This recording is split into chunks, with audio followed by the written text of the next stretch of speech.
I'm a nature nut, I'm not afraid to admit. I'm wild about the wild things and I'm proud of it. I'm just a simple case, open and shut. No doubt about it, I'm a nature nut. Today we'll go bird watching, tomorrow we'll catch toads. The next day we'll take photographs of bugs along the road. I never get the feeling that I'm in a rut. That's why I'm a nature nut. Well, I'm a nature nut, I'm not afraid to admit. I'm wild about the wild things and I'm proud of it. I'm just a simple case, open and shut. No doubt about it, I'm a nature nut.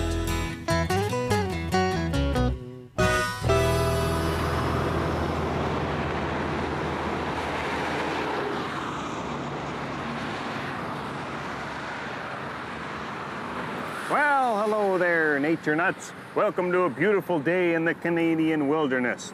Today our topic is squirrels. You know what I mean by squirrels? I mean members of the rodent family Squirrely, the squirrel family.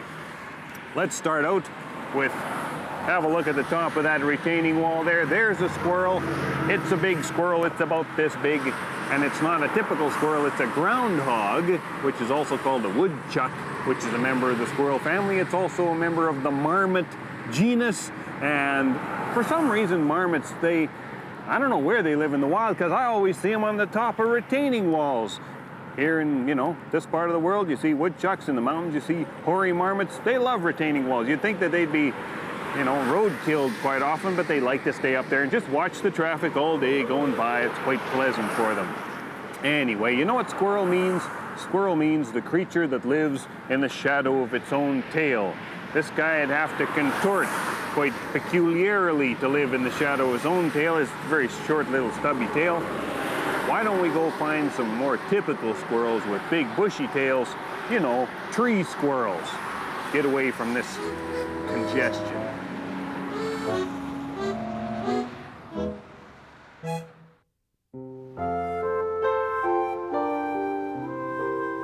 Most places where there are trees, there are also tree squirrels. Most tree squirrels get along not too badly with people.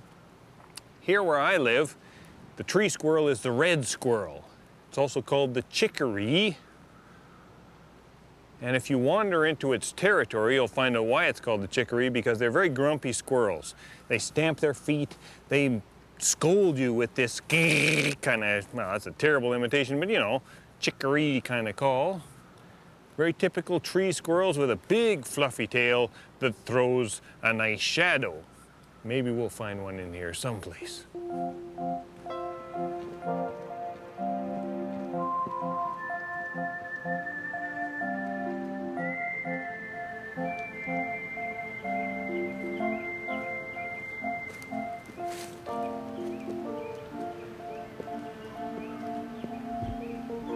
Okay, have a look at this.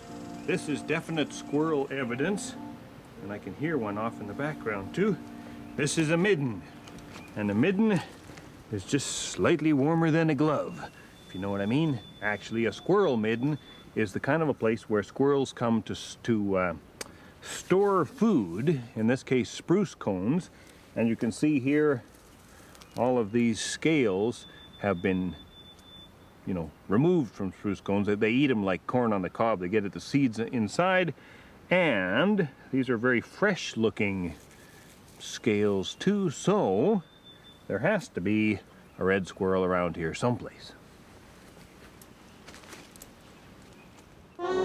Red squirrels also store mushrooms which they hang to dry in the branches of trees.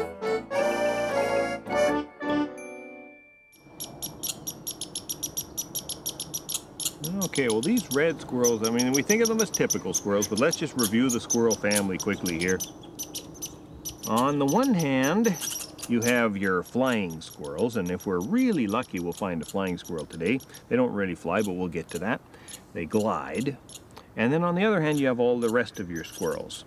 And those ones can be divided into the group that we call chipmunks, little tiny ones with stripes, very cute. And the great big ones, the marmots, woodchucks, and then the rest of them more or less sort out into ground squirrels and tree squirrels, which are pretty easy to tell apart by what they're doing, whether they're on the ground or in the trees. These red squirrels are tree squirrels. They have a big tail. They have very sharp claws, good little hands for running up the bark of trees, and it's just amazing how agile they are, the way they just run down the branches, make these wild leaps, and grab on by one hand, and it's just unbelievable. They're like little primates.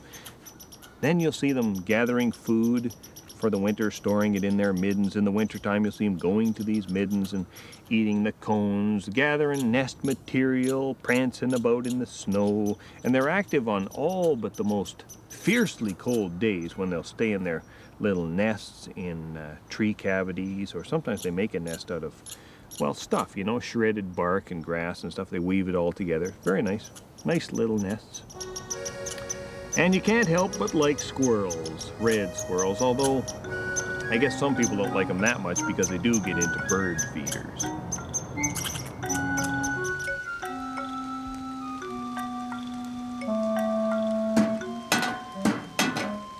Ah! Well, actually, it didn't hurt that much. Squirrel-proof bird feeders, they're an industry in and of themselves, because a lot of people, they don't mind feeding birds, but they don't want to feed squirrels. Why? I don't know. I like feeding both birds and squirrels, but squirrels, they do have this habit of taking more food than they need so they can store it in their middens. Anyway, here's a design you might consider if you're into squirrel-proof bird feeders. The idea is, if you're a little bird, you're light. You don't weigh much. You come, you perch on here, and you're so light, and you feed from the little hole here, and it's all very nice. But if you're a big, heavy squirrel, that door shuts, you can't get at the seeds, nothing you can do. I don't know, maybe this works. But my experience has been, for every squirrel-proof bird feeder, there's a squirrel with enough ingenuity to outdo it. So, who knows? Red squirrels are often carnivorous, and they will eat insects and small birds.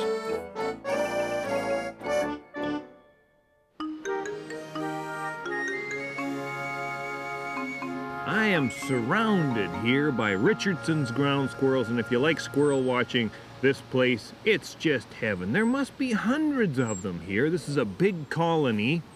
There's always something going on here. It's very, very nifty.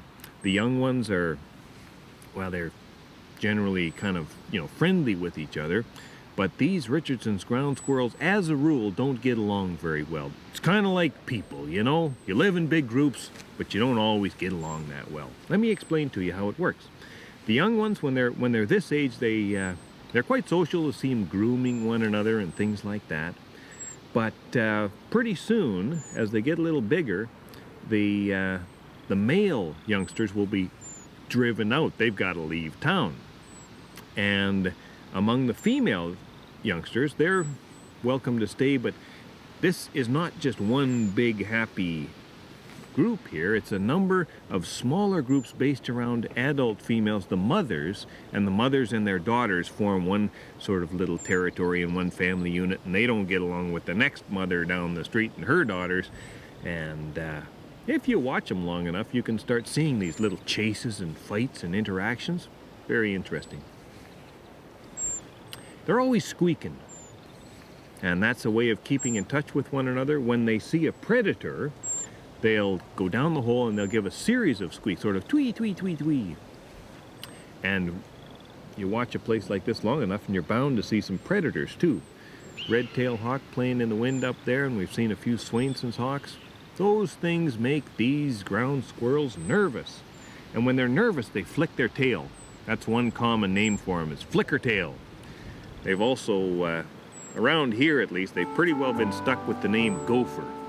So they're flicking their tails, they're squeaking, they're chasing each other, they're having a good time, and it's quite the place. It's a real little gopher field here. Gopher town.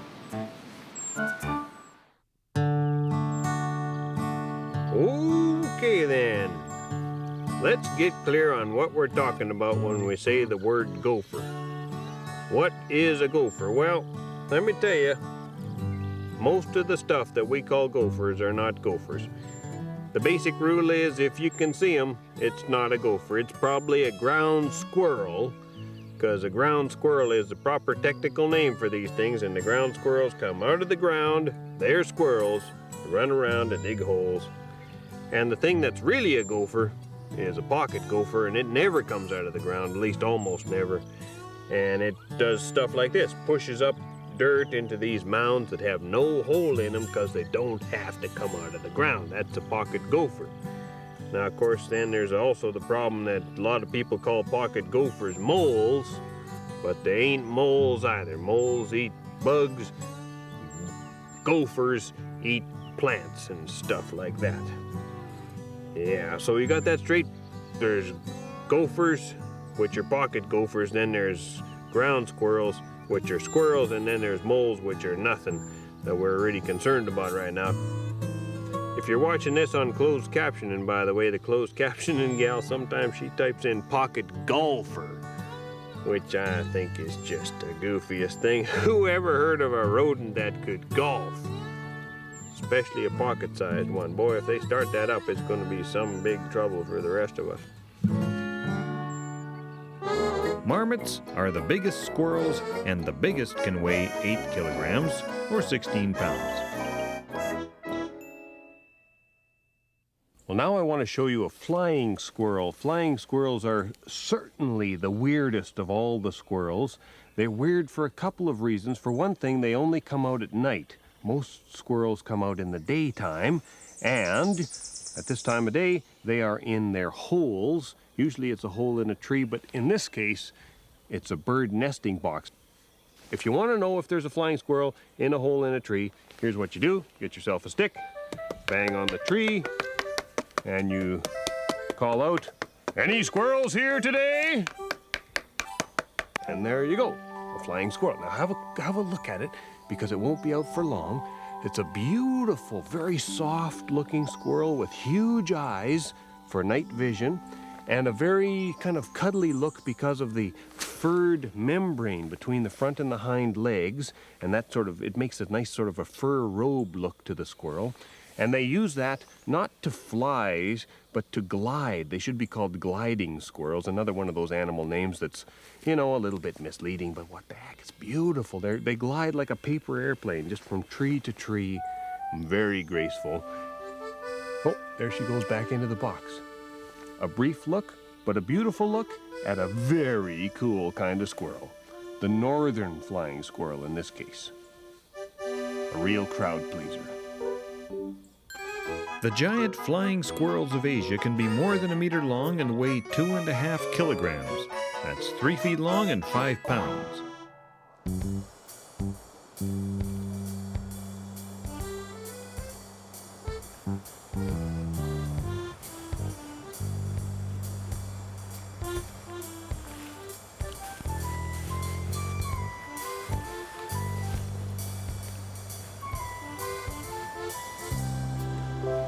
Well, this little guy is a chipmunk, a least chipmunk.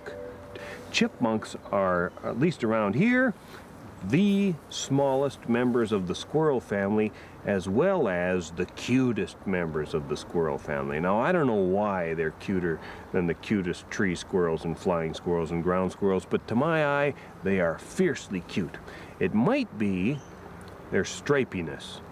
Not all squirrels with stripes are called chipmunks. I mean, with chipmunks, the stripes go right through the face and then down the sides of the body, and they're camouflage stripes. They help to break up the outline of the chipmunk, and especially that big, beautiful, dark eye. The stripe going through the eye makes the eye a little bit harder for a predator to see. Around here, these least chipmunks, they like this sort of habitat, willows alongside the river. And they climb around in the willows, they run on the ground, they're foraging for berries and seeds. And this little guy is picking up seeds and stuffing them in its cheek pouches and then burying them in the wood chips that were used to make this trail. Presumably, it will remember where it's buried these seeds and pick them up later when it needs a little bit of quick energy. Anyway, you gotta love chipmunks. They're just so neat. They never bother people. They're never a pest. They're just little bringers of joy. I don't know why they're called chipmunks, though. The chip part I can understand. But what does monk mean? M-U-N-K? Don't know. But you gotta love them. Chipmunks.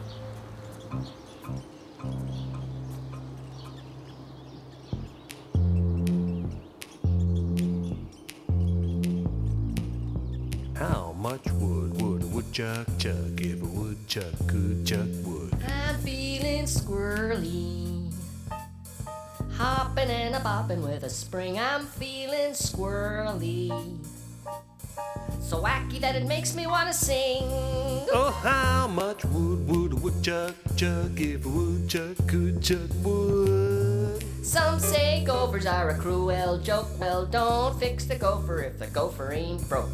They say ground squirrel is the proper name, but if it's like ground beef, no thank you all the same.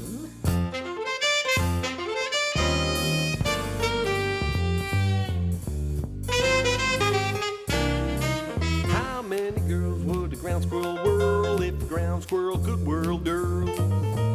Chipmunk Charlie was a squirrely guy.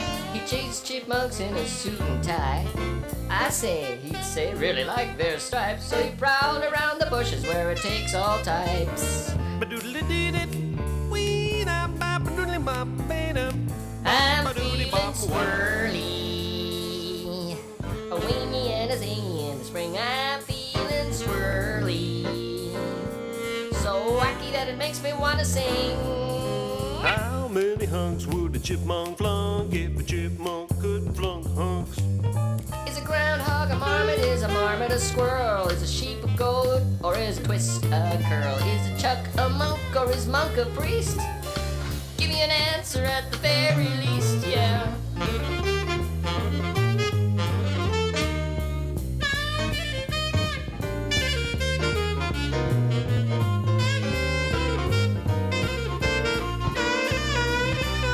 I'm feeling swirly, a wee and a zee in the spring. I'm feeling squirrely, so wacky that it makes me wanna sing. Oh, how much wood would a woodchuck chuck if a woodchuck could chuck wood? I'm feeling How many girls would a ground squirrel whirl if a ground squirrel could whirl girl? Oh, how many hunks would a chipmunk flunk if a chipmunk could flunk hunk? so wacky Oh, it makes me how wanna. much wood would a woodchuck chuck if a woodchuck could chuck wood? Oh, how many girls would a ground squirrel whirl if a ground squirrel would whirl whirls? Guy, how many hands would you might fly?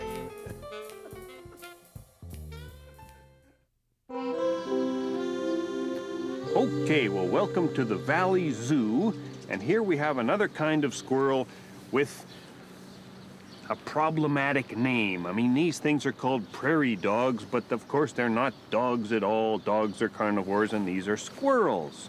They're more like ground squirrels, but they're not quite ground squirrels. They're prairie dogs. I don't know. To me, a prairie dog, if you're going to call anything a prairie dog, it should be the coyote. But that brings up another problem. I mean, how do you pronounce the word coyote? Is it coyote or coyote or coyote or coyote or... Animal names, they drive me absolutely wild. But let's talk about prairie dogs. I mean, for me, I've only seen prairie dogs in the zoo because the prairie dogs, they used to be very widely distributed all over the plains of North America. They would occur in these prairie dog towns. Some of the towns had millions and millions of prairie dogs living in them. And then, you know, people moved in and we figured that prairie dogs were a problem. There was this massive kind of poisoning and shooting thing that went on. And now it's pretty hard to find prairie dogs. At least here in Canada, you can only see them in southern Saskatchewan around Val-Marie.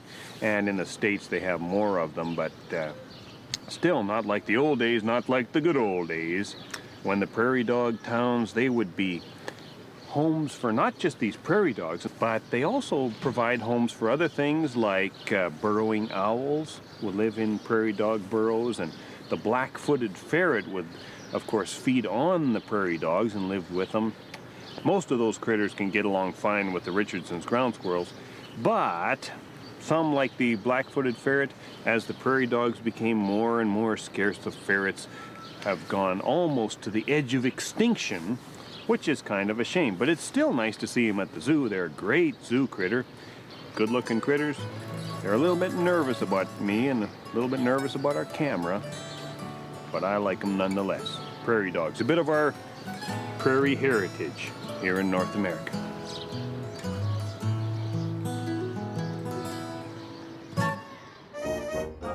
There are about 260 living species in the squirrel family.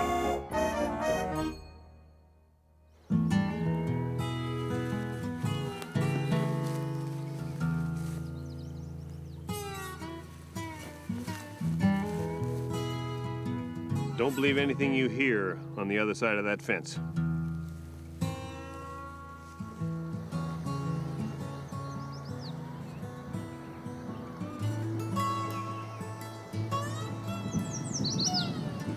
Here's a very cool ground squirrel. Richardson's is only one of many species of ground squirrel. I've seen about 8 in my life, and this is my absolute favorite. This is a 13-lined ground squirrel. Some people call them striped ground squirrels, and of course other people call them striped gophers. These ones are living in this little ditch here. They have holes in the ground. One of them has been collecting dry grass for nesting material in the underground nest. They like the same sorts of areas as Richardson's ground squirrels, but they like it just a slightly more shrubby. One book I read called them quasi-campestrian. Excellent word, absolutely no one ever uses it, so don't use start. Anyway, what else can I tell you about them? Oh, they got 13 lines. They've got 8 solid lines and 8 dotted lines. It looks like an aerial photograph of the 401 coming out of Toronto. It's however many lanes that makes. I don't know, quite a few. I love these guys. 13-line ground squirrels. A real pleasure every time you meet them. Ooh, look at that. Looking very quasi-campestrian.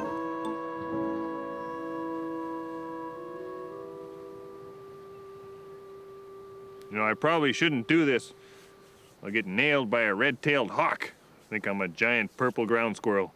You know, I gotta tell you, it's a big relief when I get to do shows like this. I mean, I spend so much time with creepy crawlies and bugs and beetles, and I love them, and I know you love them too.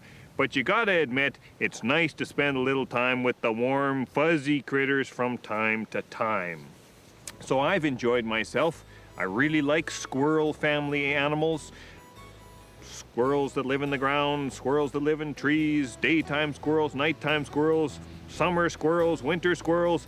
There's always some kind of squirrel to see, and I hope you'll get out and have a look at them yourself. So, next time you're feeling squirrely, remember, I'm a nature nut, and I hope you are too.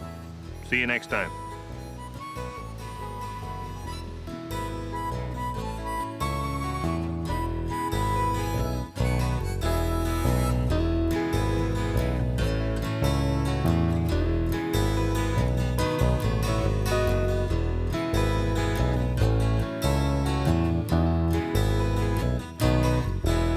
Same time each and every week, uncensored and uncut.